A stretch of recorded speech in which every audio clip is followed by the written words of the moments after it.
Arafat Rahman cocoa স্মৃতি badminton প্রতিযোগিতা আজকের সম্মানিত সভাপতি আমাদের 13 নং ওয়ার্ড বিএনপির সংগ্রামী সভাপতি আব্দুল মজিদ তালুকদার, আজকে প্রধান অতিথি হিসেবে উপস্থিত আছেন গাজীপুরের সর্বোচ্চ বিদ্যাপীঠ বাবুগঞ্জ জেলা বিশ্ববিদ্যালয় কলেজ ছাত্র সংসদ থেকে নির্বাচিত সাবেক এসডিএস এবং বর্তমান বাসন মেট্রো থানা বিএনপির সংগ্রামী সভাপতি জনাব আল-হাসান সিরাজ সাহেব। উপস্থিত আছেন আমাদের 14 নম্বর ওয়ার্ড বিএনপির সংগ্রামী সভাপতি আতাউর রহমান, 13 নম্বর ওয়ার্ড বিএনপির সাধারণ সম্পাদক আবুল হোসেন এবং গাজীপুর জেলা ট্রাক চালক শ্রমিক ইউনিয়নের সাধারণ সম্পাদক আরিফ আহমেদ সরকার, হাতেম ভাই এবং মহিলা দলের সাংগঠনিক সম্পাদক সুয়ালি সুলতানা সহ অনেক নেতৃবৃন্দ, সকলকে বাসন থানা বিএনপির পক্ষ থেকে শুভেচ্ছা অভিনন্দন। সম্মানিত নেতৃবৃন্দ, আজকে আসলে বক্তৃতা ভালো লাগবে না, একটা সাংস্কৃতিক অনুষ্ঠান আছে, এরপর করি আমরা বক্তব্য সংক্ষিপ্ত করব, কিন্তু তারপরেও কিছু সাম্প্রতিক যে প্রেক্ষাপটের কিছু কথা না বললেই নয়।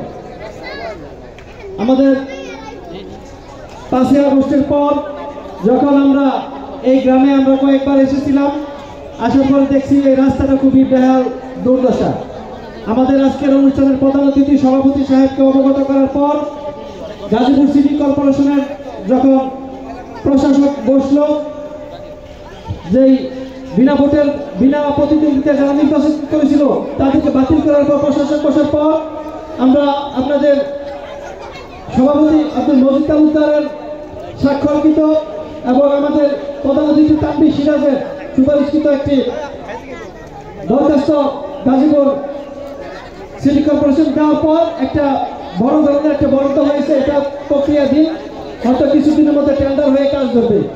সম্মানিত উপস্থিতি, আপনারা জানেন আমাদের প্রধান অতিথি বিগত 2টা নির্বাচনে এই ওয়ার্ড থেকে নির্বাচন করেছিল। আপনারা জানেন পাশ করার পরও তাকে বিজয়ী ঘোষণা করেনি। বিগত সরকার বিনা ভোটের সরকার পেশি শক্তি ব্যবহার করে, প্রশাসন ব্যবহার করে তার বিজয়কে ছিনে নিয়েছিল। সুতরাং এখন প্রেক্ষাপট পরিবর্তন হয়েছে।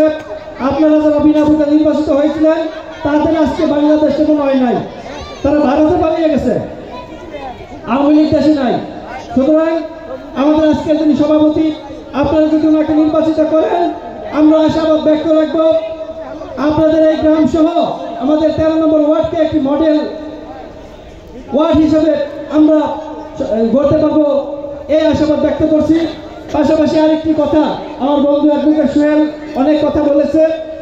বিগত 28 অক্টোবর পর থেকে প্রায় 15টা মামলা হয়েছিল, আর গাজীপুর সদর মেট্রো 5টা মামলা, টোটাল 20টা মামলা আমাদের আজকের প্রধান অতিথি তানভীর সিরাজের নিজস্ব একক প্রচেষ্টায় মহামান্য হাইকোর্ট থেকে আমরা সকলকে জামিন করিয়ে নিম্ন আদালতে আমরা এগুলো সারেন্ডার দিয়ে জামিন করেছিলাম, যেগুলো এখনো চলমান।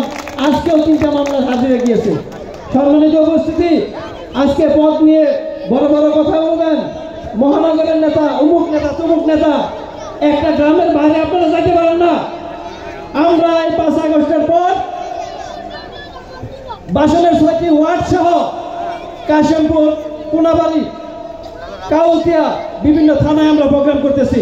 মানুষের কাছে যাচ্ছি, দানি শেষে ভোট চাচ্ছি, তারেক রহমানের 31 দফা পৌঁছাচ্ছি, আর আপনারা একটা গ্রামের বাইরে বেরোতে পারেন না। সুতরাং আমি আর আমার বক্তব্য দীর্ঘায়িত না করে পরবর্তী বক্তাদের সুযোগ দিয়ে সকলকে ধন্যবাদ জানিয়ে আমি আমার বক্তব্য শেষ করছি। আল্লাহ হাফেজ। বাংলাদেশ জিন্দাবাদ, শহীদ জিয়াউর হোক, দেশ নেত্রী বেগম খালেদা জিয়া জিন্দাবাদ, তানভীর সিরাজ জিন্দাবাদ। সকলকে ধন্যবাদ। আসসালামু আলাইকুম।